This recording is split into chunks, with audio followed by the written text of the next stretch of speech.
میاں بیوی میں تلخ کلامی ہوئی۔ کوئی گھریلو وجہ تھی جو ہر گھر میں ہر روز ہوتی رہتی ہے۔ دونوں کا ایک بیٹا بھی تھا۔ صابر نے اپنی بیوی زویا کو گالی دی، تم سے جب سے شادی ہوئی ہے میری زندگی جہنم بن گئی ہے۔ زویا بھی چلا کر بولی، تم نے مجھے اتنا درد دیا ہے، میں اب دعا کرتی ہوں مجھے موت آ جائے، اب تمہارے ساتھ ایک سانس بھی نہیں لے سکتی میں۔ جھگڑا کسی بڑی بات پر نہیں تھا۔ 4 سال کا بیٹا ماں باپ کو جھگڑتے دیکھ رہا تھا۔ بیٹا بہت پریشان تھا، کبھی ماں کا ہاتھ پکڑتا تو کبھی باپ کا۔ باپ سے جب برداشت نہ ہوا تو اٹھایا ڈنڈا اور زویا کو مارنا شروع کر دیا۔ زویا چیخنے چلانے لگی۔ چیخوں کی آواز سن کر اہل محلہ آ گئے، انہوں نے آ کر زویا کو چھڑوایا۔ زویا کے سر سے خون بہہ رہا تھا۔ بیٹا ڈرا سہما دروازے کے پیچھے چھپا ہوا تھا۔ صابر نے چلا کر کہا، میں تم کو طلاق دیتا ہوں۔ 3 بار طلاق بولا اور زویا بیٹے کو لے کر میکے آ گئی۔ بیٹا تھا کہ اس کے دل میں ایک عجیب سا ڈر گھر کر چکا تھا۔ وہ سب سے ڈرنے لگا تھا۔ 4 سال کا بیٹا، وہ امی کی گود میں لیٹا ہوا تھا، امی کا دوپٹہ منہ پہ اوڑھے سو جاتا، ماں سے ایک پل کے لیے بھی جدا نہ ہوتا۔ ادھر باپ نے کورٹ میں کیس کر دیا، بیٹا میں اپنے پاس رکھوں گا۔ کورٹ سے آیا خط موصول ہوا، زویا کے بھائی نے خط پڑھا، بتایا صابر نے بیٹے کو اپنے پاس رکھنے کے لیے کیس دائر کیا ہے، اگلے ہفتے سنوائی ہے۔ بیٹا ماں کے پلو سے لگا ہوا، امی ابو کیا کہتے ہیں؟ بیٹا اب 6 سال کا ہو چکا تھا۔ ماں نے بتایا کچھ نہیں بیٹا، ماں باپ کو جدا ہوئے 2 سال گزر گئے تھے، لیکن بیٹا آج بھی جب وہ جھگڑا یاد کرتا تو بخار میں مبتلا ہو جاتا۔ پہلی سنوائی ہوئی، صابر کا وکیل کافی بڑا وکیل تھا، کیس صابر کے حق میں جا رہا تھا۔ زویا محسوس کر رہی تھی میں بیٹے کو ہار جاؤں گی۔ زویا گھر آئی، بیٹا اذان، ماں سے کہنے لگا، ہم کیوں ابو کے پاس جاتے ہیں وہاں؟ ابو مجھے کہہ رہا تھا تیری امی گندی ہے، اس کے پاس نہ رہو۔ بیٹے نے ماں کا منہ چوما، ہلکا سا مسکرایا، میری امی سونی ہے، گندی نہیں ہے، پاپا گندا ہے۔ ماں کی آنکھ سے آنسو بہنے لگے۔ بیٹا جو ابھی 6 سال کا تھا اپنے ننھے ہاتھوں سے ماں کے آنسو صاف کرنے لگا۔ ماما کیوں رو رہی ہو؟ میں آپ کو چھوڑ کر نہیں جاؤں گا۔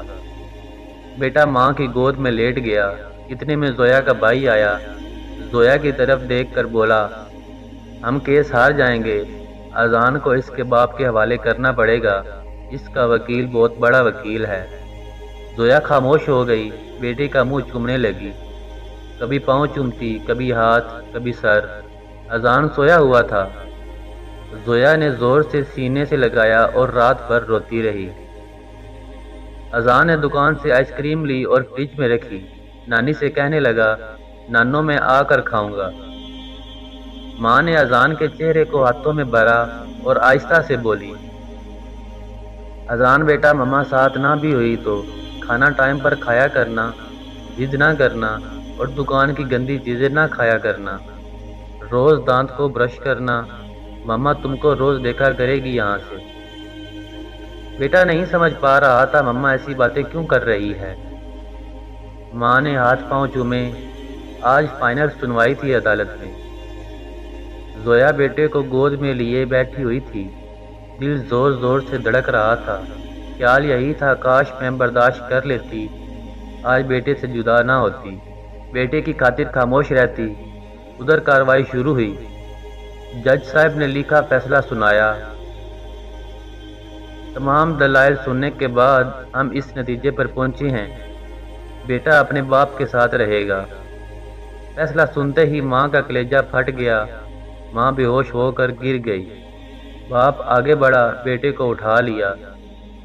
بیٹا باپ کے پاس نہیں جانا چاہتا تھا۔ بیٹا چیخ چیخ کر رونے لگا، مجھے ماما پاس جانا ہے، مجھے ماما پاس جانا ہے، چھوڑو مجھے۔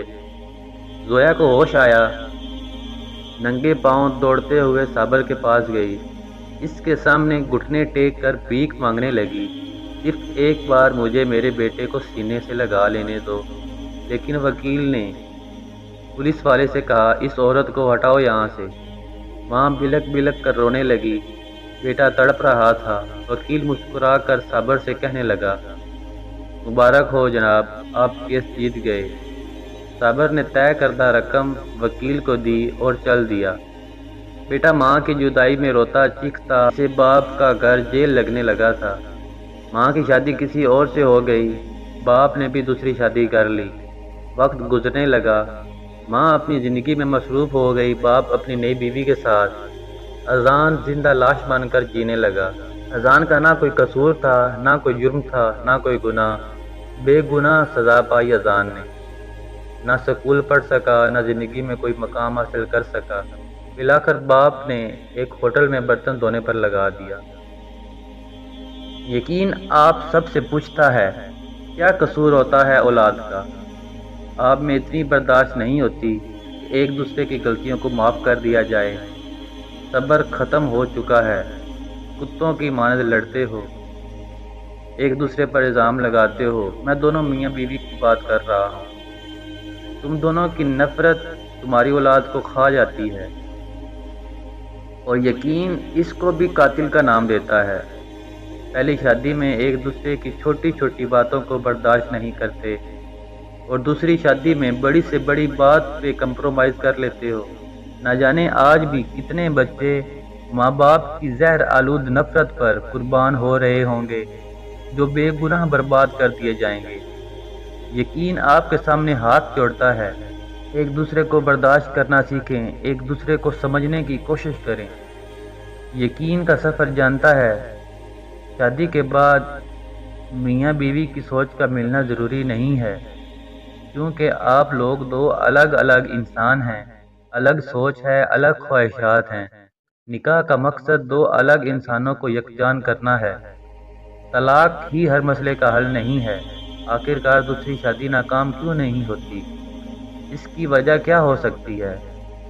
تو میں بتاتا ہوں آپ کو، دوسری شادی اس لیے ناکام نہیں ہوتی کہ اس وقت ہم صبر کرنا سیکھ چکے ہوتے ہیں، برداشت کرنا سیکھ جاتے ہیں، ایک دوسرے کی غلطی کو اگنور کر کے آگے بڑھ جاتے ہیں۔ اگر ایسا پہلی شادی میں کیا ہو تو اولاد خاک نہ ہو۔